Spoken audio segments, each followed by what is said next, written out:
Hai, Assalamualaikum semua. Terima kasih kerana bersama Projek Solo. Dan hari ini aku berada di Sedang Lama, di daerah Seri Kembangan. Dan hari ini aku nak buat cerita sejarah sikit lah berkenaan dengan kawasan ni, kawasan Serdang Lama ini. Jadi mengikut ceritanya, dahulunya asal Serdang Lama ini adalah sebuah perkampungan Cina. Ya, jadi perkampungan Cina ini diberi nama Kampung Serdang Lama.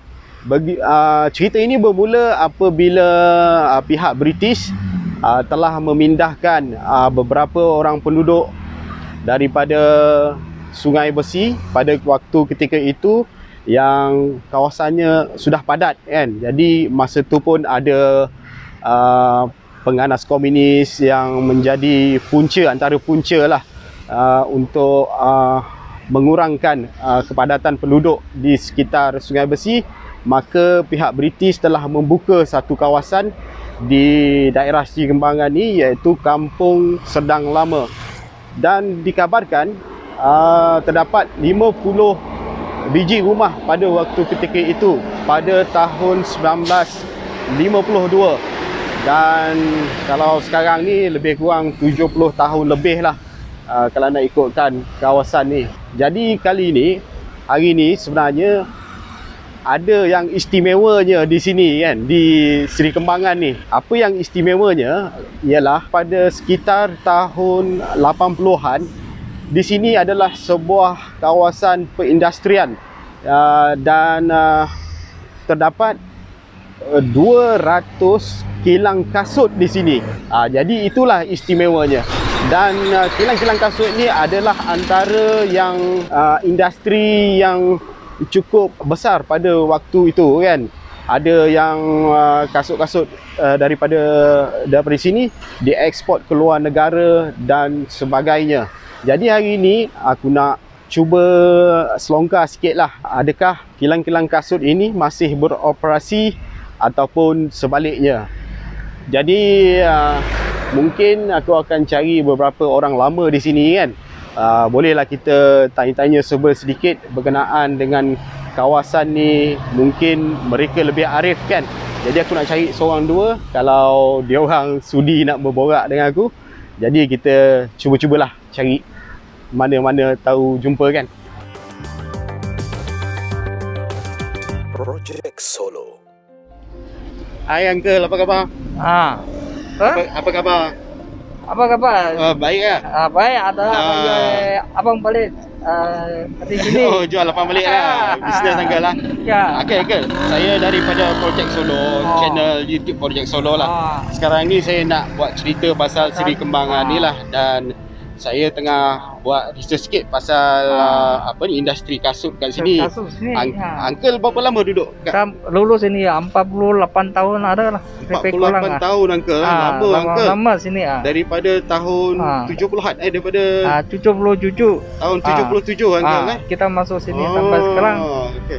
Jadi betul lah Uncle, kawasan ni yang saya tahulah tahun dia buka pada tahun 1952 daripada British, betul tak Uncle? Ya, betul. Ya. Itu yang dengan kat sini. Boleh Uncle ceritakan sikit tak masa Uncle datang sini macam mana keadaan kawasan ni? Saya makan sini ya Mas, saya bukan jual ini barang, tapi saya bawa loli. Loli dewa juga. Itu jam kalau anak sudah besar mie ayam. Kalau kita ya abang balik sampai sekarang. Mula meniaga lah. Meniaga abang balik. Okey Uncle. Tahun 1980 itu jam kan. Kat sini saya dapat tahu kat sini ada 200 buah kilang kasut kat sini. Masa tu industri kasut kat sini memang betul lah Uncle? Betul, tapi ada pun 20 kilang ada, tapi kecil-kecil mia, tapi pusat mia. Pusat mia ada 4 5 alang kilang pusat mia. Waktu tu memang tak banyak lah. Tak banyak tu yang orang pun tak banyak, tapi tak banyak itu kereta itu macam sama orang pakai motosikal juga. Kalau kereta pun banyak orang, kita pun tak pakai.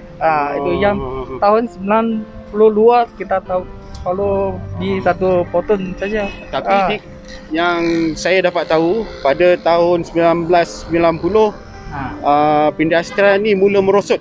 Dia kurang makin kurang lah sebab apa ni, produk daripada China datang kat sini dengan harga yang murah. Macam tu betul lah ke? Itu macam betul. Kali itu macam cerita Mali. Sepanjang uncle duduk sini lah, macam mana pembangunan dekat sini? Itu yang masuk sini bangunan besar tinggi tak ada. Sama luar tingkat saja. Ada kedai pun luar tingkat saja. Luar tingkat. Itu yang depan itu yang depan Mia. Kayu atau papan Mia. Itu kayu Mia. Itu mula-mula punya lah. Mula-mula itu macam saja. Bukan pun tak banyak orang itu yang. Jadi uncle, saya ingat saya nak pergi tengok kilang yang masih ada tu lah. Kalau boleh uncle tunjukkan jalan dekat mana? Itu kasut Mia kilang ah. Yang masih ada. Tak jalan sana. Jalan ni minut tak suruh balik rumah. Tapi masih ada lagi lah. Tak apa, nanti saya cuba carilah. Tadi ada 3 minyak pom. Sebelah sana kanan saja dia punya kedai. Kasut Mia ada 3 ke 4 sana lagi. Okey, satu lagi uncle. Sini yang asal punya itu kampung Serdang Lama yang mula-mula tu dekat mana? Dekat ini depan saja tadi. Itu depan dekat Jalan Sungai Besi. Jalan Sungai Besi. Okey, kat situlah asal kampung tu lah. Kampung itu juga. Tapi itu bukan pun banyak kecil. Okeylah uncle, terima kasih kerana sudi berbual dengan saya. Okey, terima kasih ajak uncle. Terima kasih, sama-sama. Jumpa lagi uncle. Ayo. Okey, jadi baiklah, kalau nak ikutkan kawasan Serdang ni, kalau nak ikutkan daripada tahun 1952 dan hinggalah ke hari ini tahun 2020, lebih kurang dia dibangunkan lebih kurang selama 70 tahun lebih kalau nak ikutkan daripada perpindahan daripada Sungai Besi ke kampung Serdang Lama ni kan. Kalau kita tengok bangunan-bangunannya pun masih antik, masih lama lagi. Dia masih bercirikan kayu. Kalau kita tengok di bangunan belakang tu, ini adalah salah satu bangunan yang masih kekal di sini, bangunan lama. Jadi kalau kita lihat di pekan Serdang ini, seolah-olah seperti pekan koboi lah. Kita nampak mempunyai masih mengekalkan bangunan-bangunan yang lama di sini. Jadi di belakang saya ini adalah Serdang Shoe City yang buat masa ni yang saya jumpa salah satu kilang yang agak besar jugalah di sekitar Serdang ni, Serdang Shoe City kan. Nampak masih beroperasi lagi lah. Tapi ada juga yang kecil-kecil pun ada kan. Tadi saya dah nak jumpa kedai-kedai yang kecil, kedai kasut. Sekejap lagi kita akan pergi ke satu kilang kasut yang ataupun kilang slipper yang agak popular juga. Jadi kita akan ke sana sekejap lagi. Okey, jadi ini adalah salah satu juga yang kilang yang saya jumpa di sekitar Sri Kembangan ni. Dan kawasan ni di kawasan Taman Universiti, sebuah jenama yang terbesar juga, jenama yang terkenal juga, produk slipper yang masih ada dijalankan di Sri Kembangan ni. Okey, jadi kalau ada rezeki saya boleh jumpa dengan manager dia ke apa ke, boleh kita sembang-sembang asal industri kasut ni kan. Dengan mana tahu boleh jumpa dengan manager dia. Kita jumpalah, tanya kat dalam. Jadi sebenarnya ada juga syarikat-syarikat kasut yang lain masih beroperasi seperti Wai Hong Shoe Industry, Wing Shoes, Eng Meng Shoe Manufacturer, Premier Shoe Industry, Fuma Shoe Factory, Top Safe Footwear Manufacturing, Kong Brothers. Macam tadi tu, Kong Brothers lah yang kita jumpa, Ngee Ming Shoe Manufacturers dan banyak lagi. Okey, jadi tadi aku dah pun pusing-pusing sekitar kawasan Serdang, kawasan Sri Kembangan, dan sekarang ni di kawasan Taman Universiti dan ada beberapa orang tadi ataupun individu yang bekerja di kilang-kilang ni, aku nak tanyakan, nak interview dia, tapi katanya kalau boleh in person lah, tapi aku tak ada masa buat in person. Kali ni aku lebih kepada general je, jadi tak apalah, mungkin maybe lain kali. Jadi nampaknya macam aku cakap tadi, dari tahun 1980 dan sehingga tahun 90, di mana kejatuhan kilang-kilang kasut ini mula menurun kan. Jadi industri ini mula menurun disebabkan oleh kasut-kasut yang datang daripada luar negara, terutama daripada China, yang menawarkan harga lebih murah daripada kilang-kilang di Malaysia ini.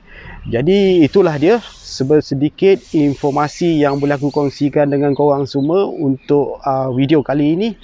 Jadi apapun kesudahannya, masih ada lagi yang tinggal tetapi tak banyak kan. Jadi walaupun hanya kalau mengikut data yang aku baca dan aku jumpa, hanya tinggal sekitar 50 buah kilang yang masih kekal beroperasi. Jadi dengan itu, terima kasih kerana sudi menonton, dan insyaAllah kita akan jumpa lagi di video-video akan datang. Kita jumpa lagi. Assalamualaikum. Bye-bye. Project Solo.